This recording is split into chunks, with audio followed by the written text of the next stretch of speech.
Alright, I guess this will probably be my most contentious video yet, but I saw that the friendly anti-natalist posted a video saying that she's not a vegan or Efilist, and neither am I.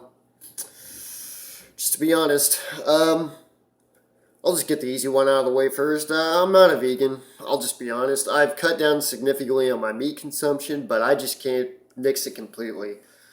Part of it is where I live, I guess. It's not like I could just wander down to a Whole Food store or something.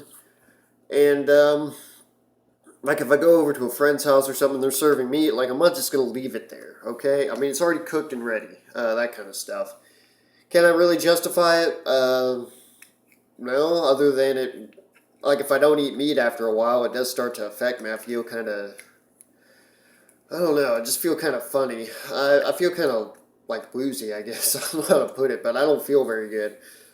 I've tried it before. It just didn't really work out. I've cut down on it quite a bit, though. I eat meat like maybe 2 or 3 times a week. I don't eat it for every meal or something like that, but I still eat it. As far as ethylism goes, yeah, I'm just I can't say I'm an ethylist because I just don't see any way that that's going to be implemented. I guess is what I'm saying. Like if I had the red button in front of me, would I push it? Yes. Um, But we don't have that. That's a hypothetical. Good luck. I mean, holds all the power to destroy the planet, and I mean completely, because if we want to eradicate life, we're going to, have a planet cracker or something, or maybe a sun dimmer, as my name is, or something to that effect, to completely just eradicate it. Yeah, I mean, I don't really see how it's going to be implemented aside from that. It just doesn't seem like a practical thing. Antinatalism is a practical thing. I can not have kids. I can just never have sex again. I don't mind. It doesn't really bother me that much. Or I could just pay someone, and they're not going to. Their career depends on them not getting pregnant by and large, so whatever. There's also tons of porn, like that kind of stuff. If I really have to get that shit taken care of, then there I go. Yeah, and on top of all that, like even like how far do we take the? I'm just gonna get back on the vegan thing. Like how far do we take the vegan thing too? Like, are we taking the vegan thing to where it's like we only eat like the fruits of plants or something? Because I know there's like Jains or something that refuse to like have anything that like carrots or something where the whole plant was killed, and stuff to that effect. I mean, do we kill off cats or something? Because I got a little stray cat you can kind of hear running around in the background that I adopted like 5 years ago, 6 years ago now. And she has to eat meat. There's not much I can do about it. I can't feed her vegetables, and she's kind of stuck with me at this point. So, I mean, where do we draw the line there? Is what I'm saying. Like, do we eradicate all predatory animals too? If we want to really reduce consumption, I mean, I'm sure I'm going to catch flack either way, so I might as well, say it. But I mean, plants do feel pain too. Maybe not the way we feel pain, but they do feel pain. They obviously respond to the stimuli. I was reading an article about that actually before I clicked on this. I mean, they don't respond the same way we do because they can't move from it. They can't scream. And if they could, I bet you that there'd be a cry against vegans too.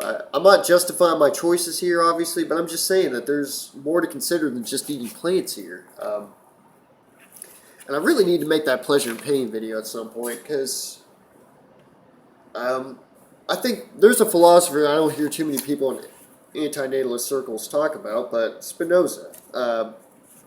Benedictus Spinoza, or Baruch Spinoza, however you pronounce his name. He gave a wonderful treatment of this whole thing, I thought.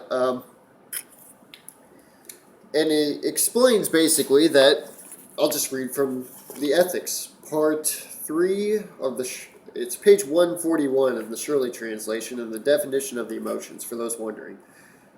And you can apply this to a lot of things too, not just men. But here's what he says. Definition 2 of the emotions. Pleasure is man's transition from a state of less perfection to a state of greater perfection. And definition 3 is pain is man's transition from a state of greater perfection to a state of less perfection. And what he means by perfection there is the power for existence. Like, Oh, man, this video would really diverge if I got into it. I need to make a separate thing for it, but really, if we're going to focus on pain, well, you don't really feel pleasure from the fact that all your limbs are attached or something. Um, that's not an increase in power, or your power for existence. But you'll definitely feel pain if, like, you lost an arm or a leg or something. And obviously, I mean, everything does. They feel a pain to a certain extent. Maybe not like the screaming, oh my god pain, but they feel pain. Plants do too.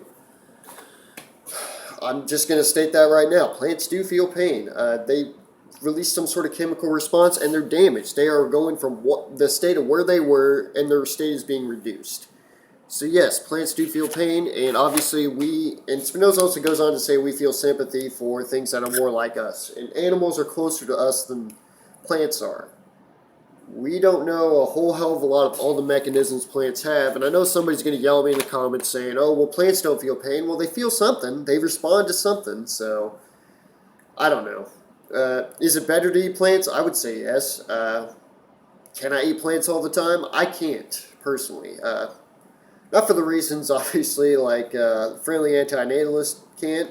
I'm obviously not a female, but I don't have those type of problems, thankfully. That would just, oh man, I couldn't imagine. But yeah, I just find it hard for me not to eat meat. Maybe I am an addict when it comes to that. And as far as efilism goes, I just don't see a practical way to implement it, or any time. It's not going to be implemented anytime soon. I agree with it, but I just don't see like how it's going to get enacted, really. Yeah, and besides that fact, we're kind of heading towards extinction anyways. All of us are. Anything here is on its way out.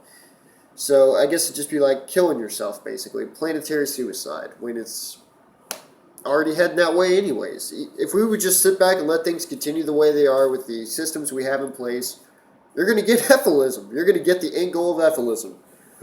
Don't worry about it, is what I'm saying. At least as far as humanity is concerned. And maybe when it gets down to that last point, we'll be like, just pull the plug. But really, I just can't say I'm an Efilist, I guess, not really based on the fact that I'm not a vegan, but just based on the fact that I just don't see how I can practically implement it. I mean, VIMT or something, or child-free, or antinatalism. I'm an antinatalist. I can implement that. I can not have kids. I can do that. I can cut down on my consumption of meat, and I have. I can only cut it down so far, like I said, because my body just does not know how to not handle being without meat, I guess. I've tried and I failed. I'll admit, I've tried several times. It just doesn't work. I feel kind of just like shit, honestly, if I don't eat meat after a while. Which is why I more or less lean towards antinatalism, because I don't want to have to put somebody else through these sorts of dilemmas, these sort of ethical dilemmas, where it's just like, I wish I could be a vegan. I mean, even though I just made the argument that plants do feel pain, it's a pain that I don't really recognize, I guess. I mean, I'm not really sympathetic towards it. And plants get eaten up all the time, I guess. They just kind of sit there. So they don't scream and yell whenever you kill them.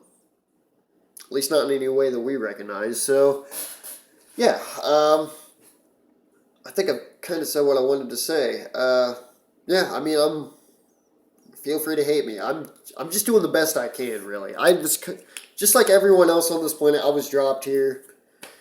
I didn't get to choose my makeup or my body or my prior conditions. I didn't get to say in that like everyone else. And this is the hand I'm dealt. I live in the middle of bumfuck nowhere, surrounded by people who eat meat daily, on a daily basis. I don't do that, but people who eat meat every single fucking day for every single fucking meal.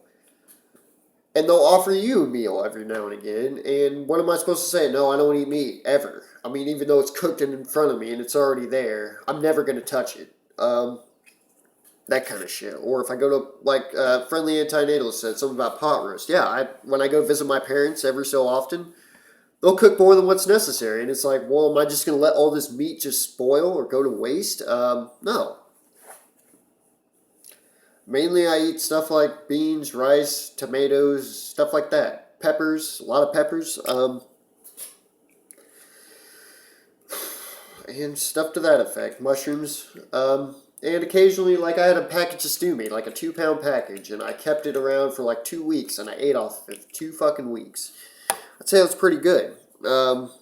It's the best I can do, really. I can only do so much. So, yeah, I've cut down on it, but I can't seem to eliminate it completely. If you can, good for you. I think about that every time I do eat, like, I don't know, like a hamburger or something, or I make even the stew meat. It's like, well, some animal died for me to eat, and that's kind of just the way this game works. Something else dies so you can continue to live, and then at some point you're gonna die, and something else is gonna feed on your corpse to continue its existence. That's just the fucked up nature of this game. So yeah, I agree with both veganism and antinatalism, or not antinatalism. I obviously agree with antinatalism, but Efilism, I just can't practice it really, and I don't know how you could really be a practicing Efilist. Now I stop and think about it. I mean, I guess you could just say hypothetically, if the button's in front of you, you would push it, and I'm one of them. So there you go.